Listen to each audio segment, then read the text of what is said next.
क्यों कहते हैं? तो नफ्सियात की जो डेफिनेशन है, ऑब्जेक्टिव डेफिनेशन, वो क्या है? Psychology is an objective and systematic study of how people behave and think. जब हम साइकोलॉजी के जो गोल्स हैं 4, उसके ऊपर भी जब हम गौर करते हैं तो वो भी बिहेवियर को नंबर 1 डिस्क्राइब करती है साइकोलॉजी, बिहेवियर को एक्सप्लेन करती है, बिहेवियर को प्रिडिक्ट करती है, और बिहेवियर को ये कंट्रोल करती है। तो जिस तरह रिसर्च मेथड या दूसरी साइंसेज में जैसे बायोलॉजी है, केमिस्ट्री है, फिजिक्स है, जिस तरह रिसर्च मेथड जो है या एक्सपेरिमेंट इन साइंसेज में होता है, इसी तरह के एक्सपेरिमेंट जो है वो साइकोलॉजी में किए जाते हैं। साइकोलॉजी में भी जब हम रिसर्च मेथड पर बात करते हैं तो साइकोलॉजी में भी एक रिसर्च मेथड है एक्सपेरिमेंटल मेथड। रिसर्च मेथड जो है कई तरह के हैं, लेकिन खसूसी तौर पे जो एक्सपेरिमेंटल मेथड है वो बिल्कुल ऑब्जेक्टिव और साइंटिफिक मेथड है। जब हम किसी टॉपिक के बारे में इंफॉर्मेशन हासिल करना चाहते हैं या कलेक्ट करना चाहते हैं, या किसी प्रॉब्लम के बारे में हम जानना चाहते हैं कि उसका सलूशन क्या है, तो जब हम खसूसी तौर पे नफ्सियात में एक्सपेरिमेंटल मेथड का जिक्र करते हैं, तो ये भी दूसरी साइंसेज की तरह बिल्कुल एक ऑब्जेक्टिव साइंस है। इसी तरह हम नफ्सियात को भी एक साइंस कह सकते हैं, जिस तरह दूसरी साइंस है।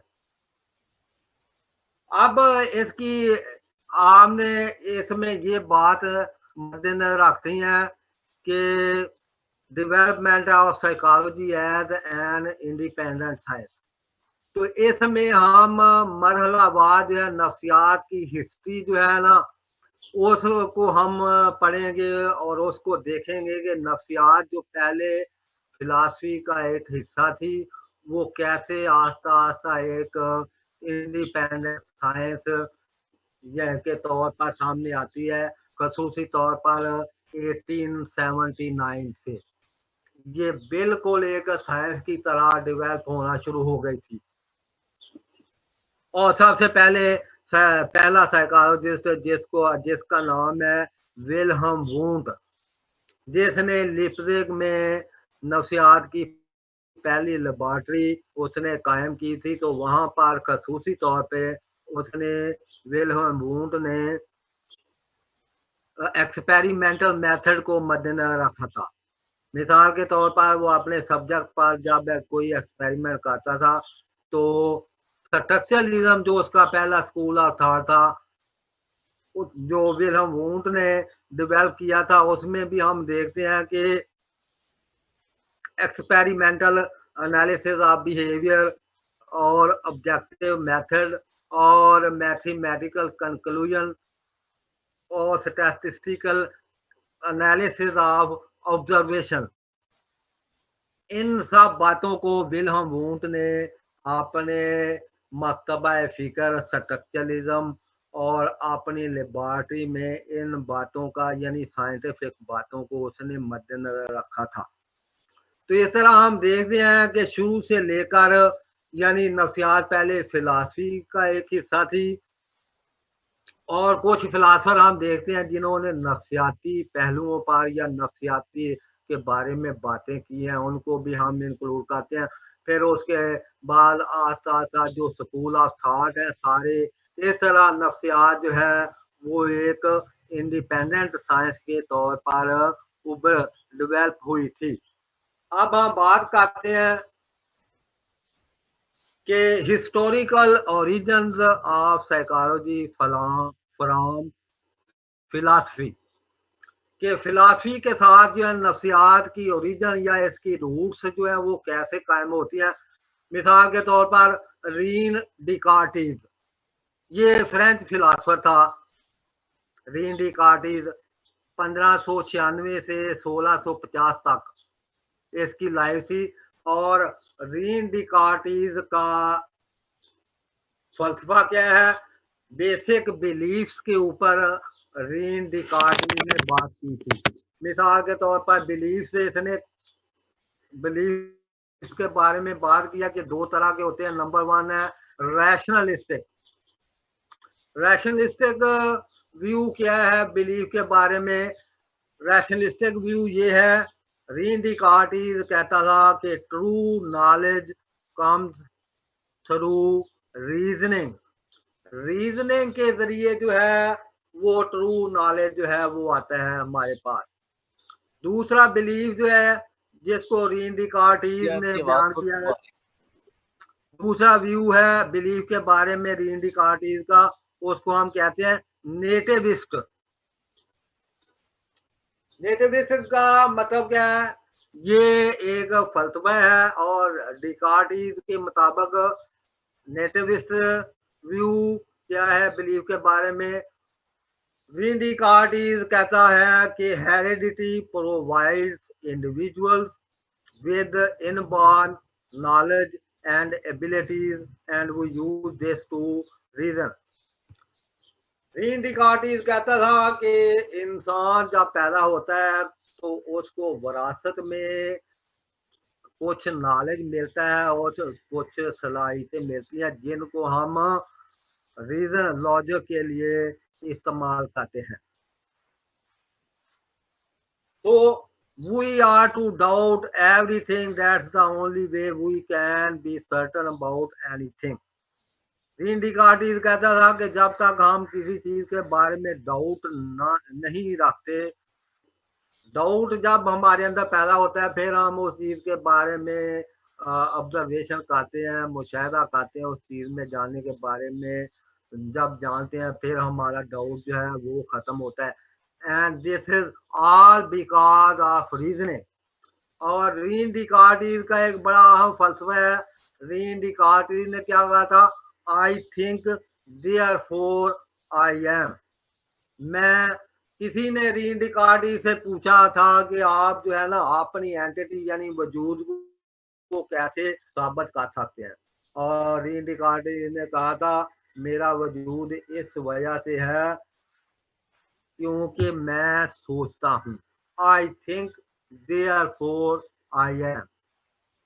दूसरा फिलासफर जो है जॉन लॉक, ये भी फ्रेंच फिलासफर था 1632 से लेकर 1704 ईस्वी तक। और जॉन लॉक जो है उसने क्या कहा था? जॉन लॉक ने एसोसिएशनिज्म के बारे में इसने बात की थी। जॉन लॉक जो है ये रीन डिकार्टिस के अपोजिट था।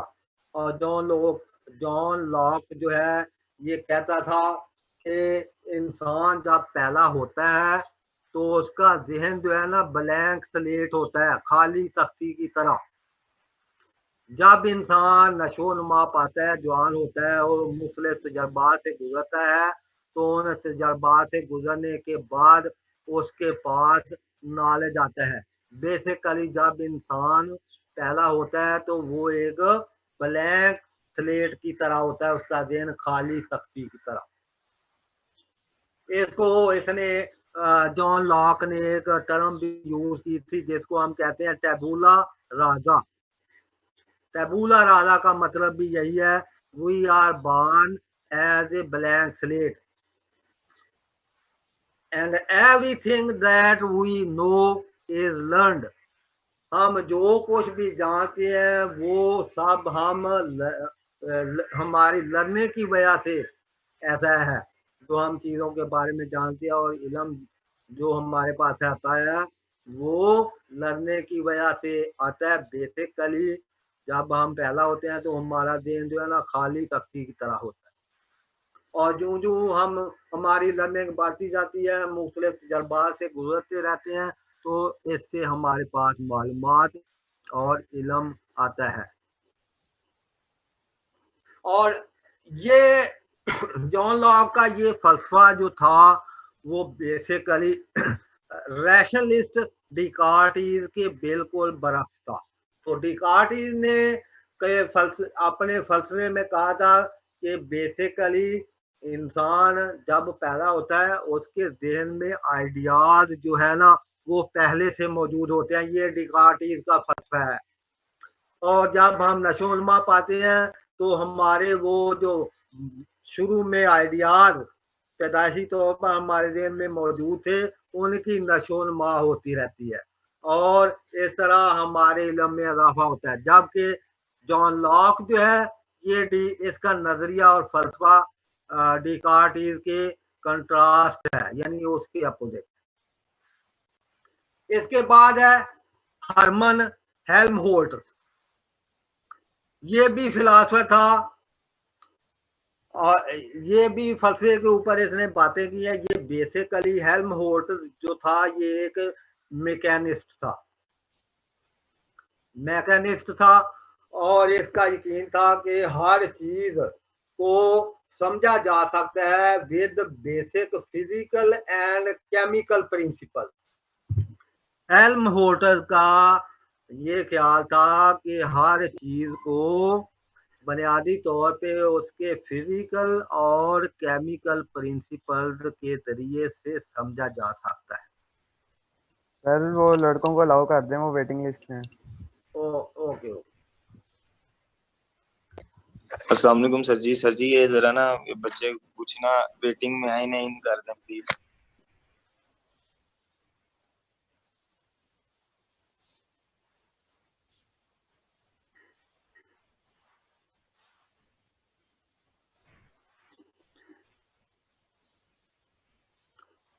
तो हेल्महोल्ट्ज़ जो है ये क्या इसका नजरिया क्या था, इसका यकीन था और इसने कहा था कि हर चीज को बेसिक फिजिकल और केमिकल प्रिंसिपल के जरिए से समझा जा सकता है।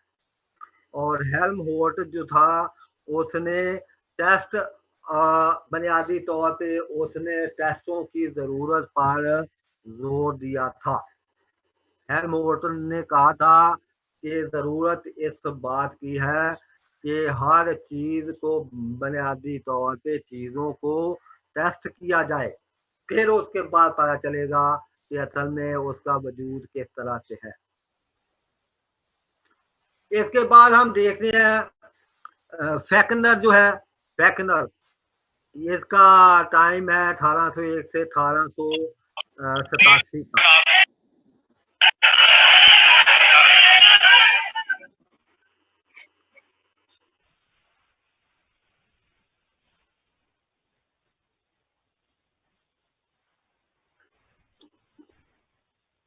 फैकनर का जमाना जो है ये 1801 से 1887 तक का इसका जमाना है। और फैकनर जो है फैकनर बेसिकली इसने काम किया था साइको फिजिक्स के बारे में। साइको फिजिक्स पर इसने काम किया था और इसने इस बार ये चीज दरियाफ्त की थी। इसने क्या अपना दरियाफ्त किया था कि इसने relationship between the physical world and our conscious psychological world। फैकनर ने फिजिकल और साइकोलॉजिकल वर्ल्ड के दरमियान रिलेशनशिप को इन्वेस्टिगेट किया था।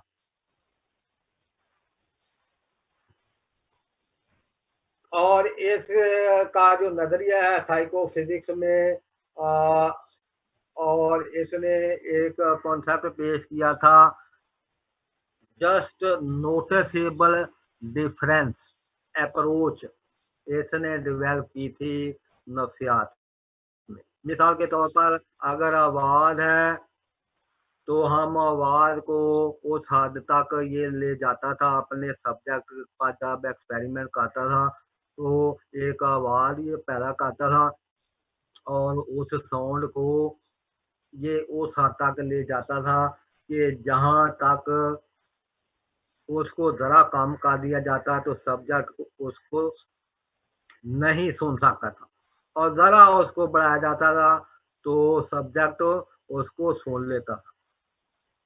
इसने थ्रेशोल्ड के ऊपर इसने काम किया था कि यानी जो जो जो आवाज है ये किसकी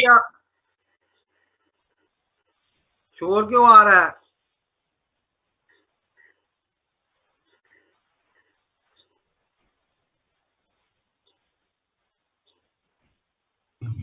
में होती थी पाकिस्तान को चीजें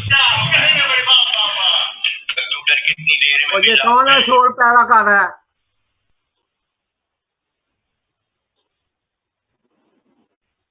मैंने म्यूट कर दिया है।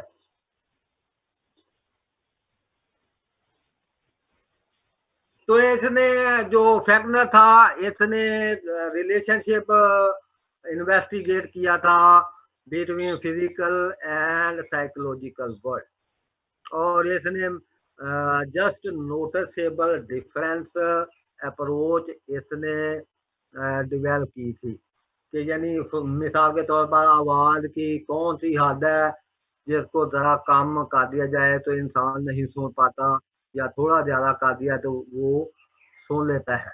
इसको कहते हैं just notice able difference approach. अब आप ये देखें कि इसकी जो है ना कैसे as an independent science development इसकी नफ्सियात की हुई है। इसके बाद हम देखते हैं कि आपको एमसीक्यू इस तरह का आ सकता है who is the father of psychology. तो आपने एमसीक्यू में जवाब लिखना है जो जिसने पहली लेबॉरेटरी डेवलप की थी ना एस्टेब्लिश की थी लिप्जिग में विल्हम वुंट। विल्हम वुंट को हम द फादर ऑफ साइकोलॉजी कहते हैं। ये भी बार औकात आपको एमसीक्यू पूछ लेते हैं यूनिवर्सिटी के एग्जाम में।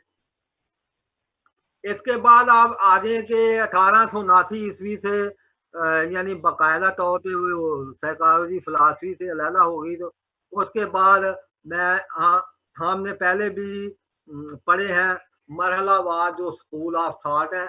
आप ये समझ लें कि ये नफ्सियात की हिस्ट्री है फिलासफी से लेकर तो नफ्सियात के जो मुख्तलिफ स्कूल ऑफ थॉट है ये सब नफ्सियात की हिस्ट्री है और ये सब जो है इस हवाले से आम है कि नफ्सियात भी शुरू से आज तक कैसे एक इंडिपेंडेंट साइंस का इसने दर्जा हासिल किया और इसकी हिस्ट्री से लेकर आज तक मरहलावार जो काम किया है फिलासफरों ने। शुरू में फिलासफरों ने बात की और उसके बाद जो है मुख्तलिफ मकातबे फिक्र जैसे स्ट्रक्चरलिज्म है, फंक्शनलिज्म, बिहेवियरिज्म, साइको एनालिसिस और गेस्टाल्ट स्कूल ऑफ साइकोलॉजी।